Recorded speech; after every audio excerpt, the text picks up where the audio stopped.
দিনে আমরা যা পর্যবেক্ষণ ক্রাইটেরিয়া ঠিক করেছি সেটা হচ্ছে যে প্রবেশ পথ, ভোট দান কক্ষের অবস্থান, পোলিং সেন্টারের ভিতরে চলাচলের সুবিধা, ভোট প্রদানে গোপনীয়তা রক্ষা, নির্বাচনী অফিসিয়ালদের ব্যবহার এবং সহযোগিতা। এখানে আমরা যা দেখতে পেয়েছি সেটা হচ্ছে যে নির্বাচন পরিবেশ খুব সুন্দর ছিল, কিন্তু তারপরও প্রতিবন্ধী মানুষের উপস্থিতি অনেক কম ছিল।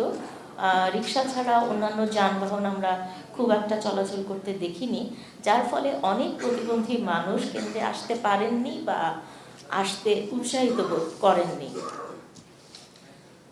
ভোট কেন্দ্রের ভিতরে চলাচলে বেশিরভাগ ক্ষেত্রেই সুবিধাজনক ছিল, কিন্তু তারপরও বলবো যে অনেক কেন্দ্রগুলোতেই রাস্তা তেমন একটা, ভিতরের রাস্তা তেমন একটা সহযোগী ছিল না, বিশেষ করে যারা চলাচলে সীমাবদ্ধতা রয়েছে তাদের জন্য। ভিতরে ব্যালট বক্সের যে অবস্থান সেটার ক্ষেত্রেও আমরা অনেক সময় দেখেছি যে হুইল চেয়ার ব্যবহারকারী কিংবা যার উচ্চতায় যিনি খাটো তার জন্য আসলে উপযোগী ছিল না। প্রতিবন্ধী ব্যক্তিদের মধ্যে আমরা যেটা মানে সবচেয়ে বেশি ভয়াবহ দেখেছি আর কি, যারা শারীরিক প্রতিবন্ধী ব্যক্তি, বিশেষ করে হুইল চেয়ার, ক্রাচ, ওয়াকার ব্যবহারকারী অথবা চলাচলে অসুবিধা রয়েছে কিংবা বয়স্ক মানুষ, তাদের আসলে বেশি ভোগান্তি পোহাতে হয়েছে। কারণ বেশিরভাগ ভোট কেন্দ্রেই র্যাম্প ছিল না, সিঁড়ির পার হওয়ার ব্যবস্থাটা সহজ ছিল না সবার জন্য। র্যাম্প থাকলেও সেটা কিন্তু খুব একটা স্ট্যান্ডার্ড মেনটেন করে তৈরি করা হয়নি। এছাড়াও আমরা দেখেছি যে ভোটারের সিরিয়াল নম্বরের উপর ভিত্তি করে বিভিন্ন কক্ষে তাদের দেয়া হয়েছে এবং বিভিন্ন ফ্লোরে তাদেরকে দেয়া হয়েছে।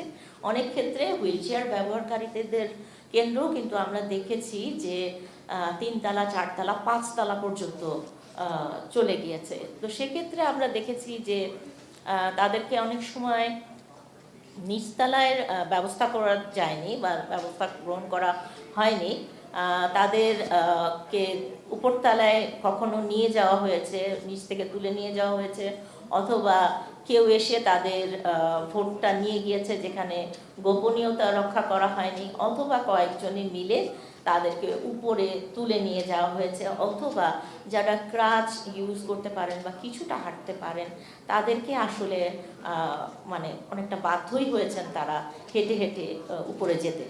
নির্বাচনী কর্মকর্তাদেরকে প্রতিবন্ধী মানুষের বিষয়ে অগ্রাধিকার দেওয়ার কথা বলা হয়েছে, কিন্তু তারা আসলে কিভাবে প্রতিবন্ধী মানুষদেরকে সহযোগিতা করবেন সেই বিষয়ে তাদেরকে আনারি বলে আমাদের মনে হয়েছে। শ্রবণ প্রতিবন্ধী মানুষের জন্য আমরা খুব একটা লিখিত নির্দেশনা বা সাইনেজ দেখতে পাইনি, তাই তাদেরকে বেশ অসহায় অবস্থার মধ্যে পড়তে হয়েছে।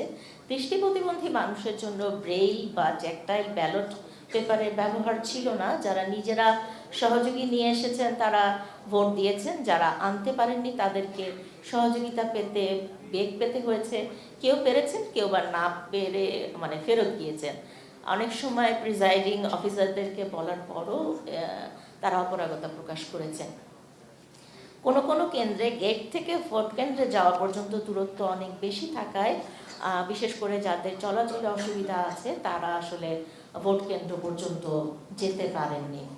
গোপনীয়তার জন্য ব্যবহৃত পর্দাগুলো আমরা দেখেছি খুবই পাতলা এবং সেগুলো এত নিচে বাঁধা হয়েছে যে যেগুলোর জন্য যাদের হাইট বেশি বা ধরেন যাদের নিচু হতে অসুবিধা বা হাতে অসুবিধা আছে তাদের জন্য আসলে অসুবিধা তৈরি করেছে। এবং অনেক ক্ষেত্রে আমরা দেখেছি যে এই গোপন কক্ষগুলো একদম জানালার পাশে, যা ম্যানিপুলেশনের জন্য খুব একটা সহজ একটা জায়গা ছিল বলে আমাদের মনে হয়েছে।